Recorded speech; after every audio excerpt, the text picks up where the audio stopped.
Exercice 4. On va commencer par calculer ou bien déterminer le numéro atomique et la charge d'un hydrogénoïde. Ensuite, on va déterminer les différentes transitions dans cet hydrogénoïde. On commence. On nous a donné un hydrogénoïde de ce type X, Z, N+. Bien sûr, avec une énergie à l'état fondamental qui est égale à moins 3930,4 électronvolts. On commence par déterminer le numéro atomique. On applique la loi En est égal à EH fois Z sur N au carré. Là, c'est l'équation générale. Pour l'hydrogène, généralement, on ne met pas le Z, mais quand c'est un hydrogénoïde, on doit mettre le Z, car le Z de l'hydrogénoïde est différent de celui de l'hydrogène. Comme c'est l'état fondamental, N est égal à 1. Donc, cette équation, elle devient E. 1 est égal à moins 13,6 électronvolts fois Z au carré. Voilà, EH c'est 13. Et Z devient comme ça. Mais ça, c'est moins 3930,4 électronvolts sur moins 13,6 électronvolts puissance 1,5. Ou bien la racine carrée, électronvolt avec électronvolt. Et là, j'ai trouvé 17. Voilà le numéro atomique de cet atome. Donc, le numéro atomique est égal à 17. C'est le Z. Et bien sûr, comme c'est un hydrogénoïde, donc il a un électron. Un électron qui gravite autour du noyau. Dans ce cas, s'il a un électron, donc sa charge est égale à c'est Z, d'accord, moins 16. Moins 16. Donc on aura plus 16. Donc il doit perdre 16 électrons pour avoir un électron qui gravite autour de son noyau. C'est un hydrogénoïde. Voilà la charge, c'est plus 16. On poursuit. Préciser de quel élément il s'agit. Bon, c'est le chlore. C'est l'élément du chlore. Le chlore, il a 17 électrons. Il a, voilà, numéro atomique, c'est 17. On poursuit. Quand cet hydrogénoïde est à l'état fondamental, la vitesse de l'électron de cet ion est égale à 3,7 fois 10 puissance 7. 10 puissance 7 là. Mètres secondes, on doit déterminer la longueur d'onde associée à l'électron.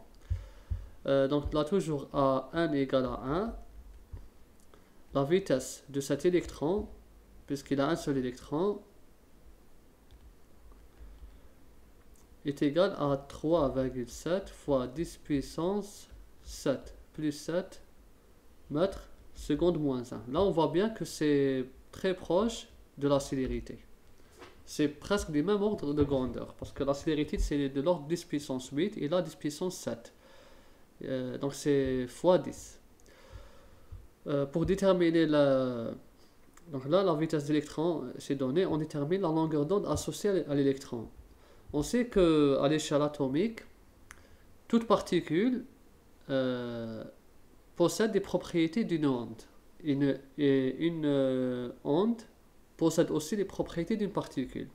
Ça, ce qui a été énoncé par De Broglie, et c'est résumé par cette équation qui est égale à lambda est égal H sur mv. Donc toute particule en mouvement lui est associée une longueur d'onde. Là, c'est la masse. La droite de l'équation, c'est une masse. Là, c'est la particule. Et à gauche, c'est une onde. Une onde, d'accord. Et là, c'est longueur d'onde. La longueur d'onde, c'est en mètres. Donc là, c'est la relation entre l'onde et la particule. Cette équation, elle relie les propriétés d'une particule aux propriétés d'une onde. Et là, on va faire une application directe. Lambda est égal, H est égal à 6,63 fois 10 puissance moins 34 joules seconde. La masse d'un électron est égale à 9,11, c'est une constante, fois 10 puissance moins 31 kg. Fois la vitesse qui est donnée 3,7 fois 10 puissance plus 7 mètres seconde moins 1. Là, on va juste faire vérifier les unités par l'analyse dimensionnelle. Le joule, c'est quoi? C'est kilogramme mètre au carré seconde moins 2 fois S sur kilogramme mètre seconde moins 1. Donc kilogramme avec kilogramme, ça se simplifie. S moins 2. Bon, S moins 2 avec S moins 1, ça donne S moins 1 avec S, donc ça se simplifie. M au carré avec M, ça devient 1. Donc là, c'est vérifié, on aura une valeur en mètres. Et là, en faisant le calcul, j'ai obtenu une valeur de 1,967 fois 10 puissance moins 11 mètres. Là, c'est la longueur d'onde.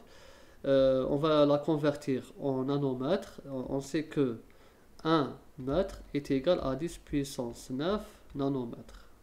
Donc le facteur de conversion ici est égal à 1 mètre, qui est égal à 10 puissance 9 nanomètres.